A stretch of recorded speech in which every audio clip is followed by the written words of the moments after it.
श्री राम समर्थ। जनवरी 9। नाम और विकल्प। हम लोग प्रायः ऐसी शिकायत करते हैं कि नामस्मरण प्रारंभ करते ही अनेक विकल्प निर्माण होते हैं और नामस्मरण के प्रति हमारी निष्ठा कम होती है। क्या इसके लिए कोई उपाय है? लेकिन ऐसी मन की अवस्था निर्माण होने में ही हमारे ध्यान में एक बात नहीं आती कि मन की यह अवस्था ही नामस्मरण का महत्व प्रस्थापित करती है। जब व्यक्ति नामस्मरण करना प्रारंभ कर देता है तब विकल्प घबराने लगते हैं। वे जानते हैं कि अब यह व्यक्ति नामस्मरण करने लगा है, अब हमारी कोई खैर नहीं। इस डर से वे चंचल होते हैं, इसलिए वे व्यक्ति को नामस्मरण से परावृत करने का प्रयत्न करते हैं।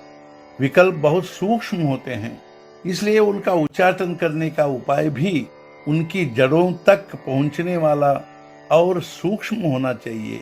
भगवान का नामस्मरण ही इसका उपाय है।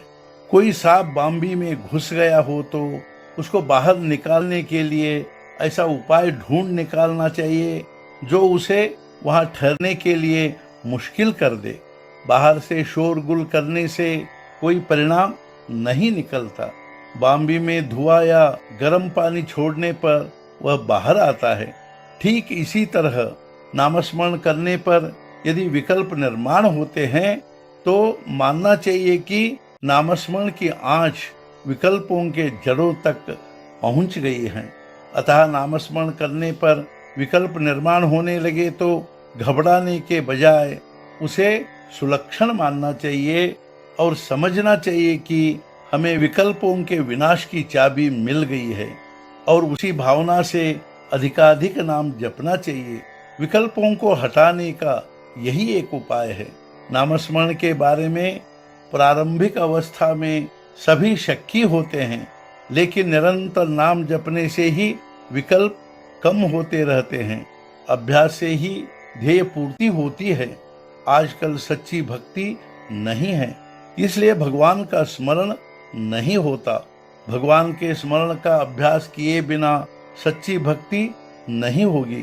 समझदार व्यक्ति को अकारण विकल्पों के बारे में सोचना नहीं चाहिए, सीधे नामस्मरण प्रारंभ कर देना चाहिए।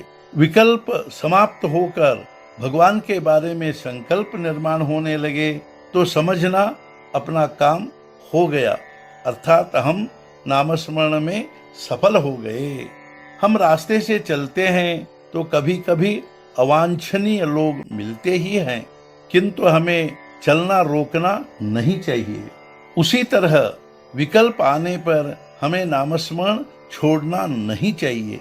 लेकिन मजेदार बात यह है कि बुरा व्यक्ति जब मिलता है और हम उसकी ओर ध्यान देना नहीं चाहते, तब भी वह जानबूझकर खांसता है और हमारा ध्यान आकर्षित करता है।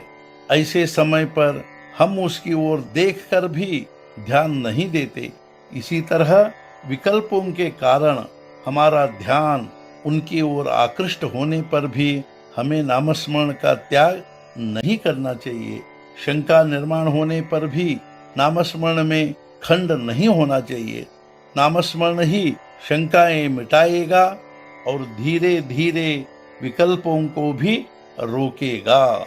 आज का मुख्य विचार, जो बहुत कुछ किया होता है वह भी शंका के कारण विफल हो जाता है। ऐसा प्रण करने पर कि हम नामस्मरण हर हालत में नहीं छोड़ेंगे तो हमारी वृत्ति निशंक होकर ही रहेगी। सद्गुरुनाथ महाराज की जय। जय जय रघुवीर समर्थ।